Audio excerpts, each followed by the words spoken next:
All right, Genesis 21. The birth of Isaac. The Lord kept his word and did for Sarah exactly what he had promised.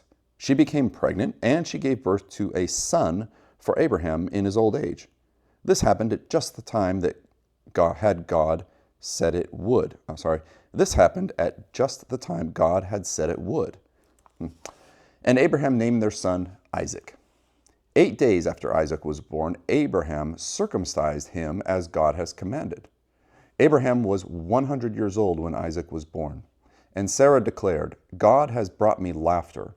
All who hear about this will laugh with me. Who would have said to Abraham that Sarah would nurse a baby? Who would have said to Abraham that Sarah would nurse a baby? Yet I have given Abraham a son in his old age. The Bible, the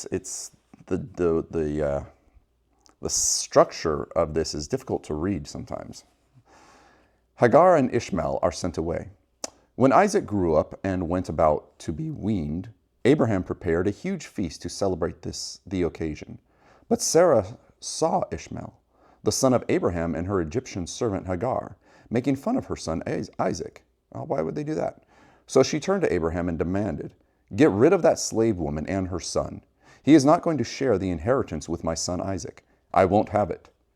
This upset Abraham very much because Ishmael was his son. But God told Abraham, Do not be upset over the boy and your servant. Do whatever Sarah tells you, for Isaac is the son through whom your descendants will be counted. But I will also make a nation of the descendants of Hagar's son, because he is your son too. So Abraham got up early the next morning, prepared food and a container of water, and strapped them on Hagar's shoulders. Then he sent her away with their son, and she wandered aimlessly in the wilderness of Beersheba.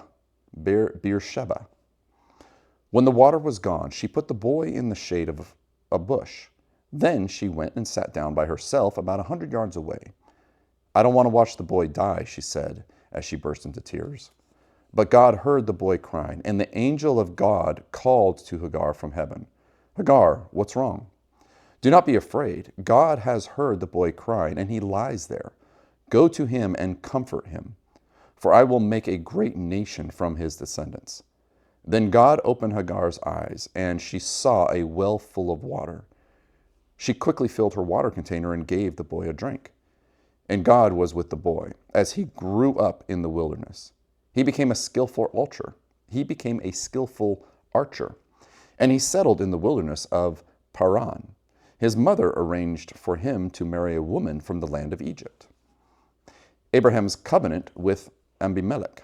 We're back to this guy. About this time, Abimelech came with Phicol, Phicol. I'm going to say Phicol.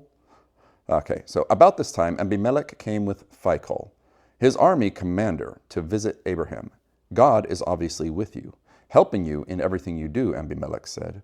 Swear to me in God's name that you will never deceive me, my children, or any of my descendants.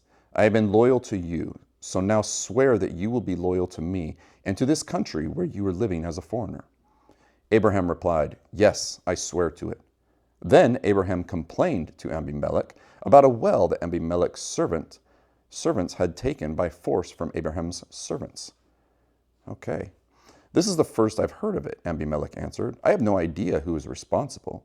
You have never complained about this before. Abraham then gave some of his sheep, goats, and cattle to Abimelech, and they made a treaty. But Abraham also took 7 additional female lambs and set them off by themselves. Abimelech asked, Why have you set these 7 apart from the others? Abraham replied, Please accept these 7 lambs to show your agreement that I dug this well. Then he named the place Beersheba, which means well of the oath, because that was where they had sworn the oath. Oh my gosh, that one got me. This place Beersheba, which means well of the oath, because that was where they had sworn the oath. Okay. After making their covenant at Beersheba, Abimelech left with Phicol, the commander of his army. And they returned home to the land of the Philistines. Then Abraham planted a tamarisk tree at Beersheba, and there he worshipped the Lord, the eternal God. And Abraham lived as a foreigner in Philistine country for a long time.